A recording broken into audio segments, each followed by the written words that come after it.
لہذا ان کے ساتھ مل کر کام کرنا یہ صحیح نہیں۔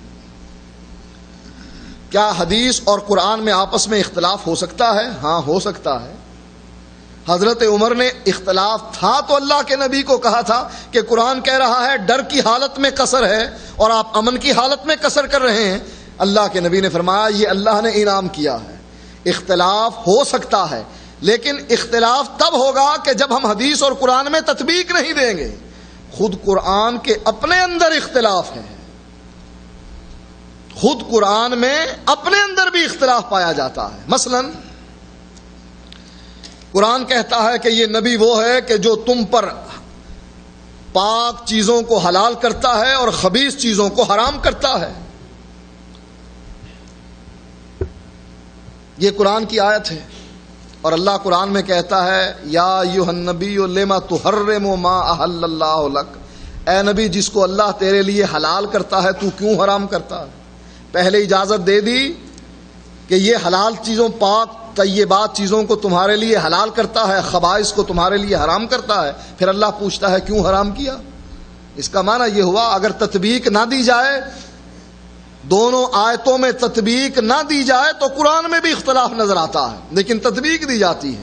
اسی طرح قرآن اور حدیث میں کہیں اگر اختلاف نظر آئے گا، تطبیق دی جائے گی، یہ کہا جائے گا قرآن کی اس آیت کا معنی وہ ہے جو محمد الرسول اللہ صلی اللہ علیہ وسلم نے سمجھایا، چاہے وہ غلطی سمجھ کیوں نہ ہرا۔ صحیح بخاری اور صحیح مسلم میں 100% صحیح ہیں، اس کی کیا گارنٹی ہے؟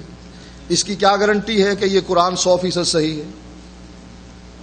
قرآن پر لکھا ہوا ہے کہ یہ گارنٹی شدہ ہے 100%، اللہ نے مور لگا کے بھیجی ہے، قرآن پر کہیں لکھا ہوا۔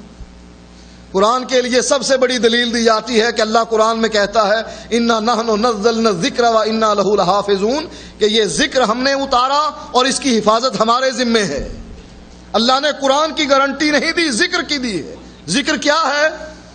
فاسألوا اہل الذکر ان کنتم لا تعلمون، اہل ذکر سے پوچھو اگر تمہیں علم نہیں۔ اہل ذکر کون ہیں؟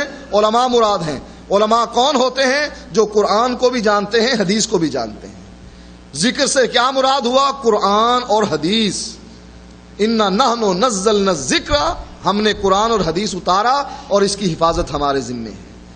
یہ گارنٹی قرآن میں بھی لکھی ہوئی نہیں، چونکہ حدیث بخاری اور مسلم کی محدثین کے سامنے کتاب پیش کر دی گئی، جس نے اعتراض کرنا چاہا اعتراض کیا، اس کے اعتراض کا جواب دیا گیا، اور سب نے پھر گواہی دی اصح الکتب بعد کتاب اللہ، اللہ کی کتاب کے بعد سب سے صحیح ترین کتاب یہ بخاری اور مسلم، بخاری شریف ہے، اور صحیح ہے بخاری اور مسلم کو کہا گیا ہے۔ لہٰذا اس کی ساری مرفوع احادیث 100% صحیح ہیں، ایسے ہی صحیح ہیں جیسے قرآن کے 30 پارے صحیح۔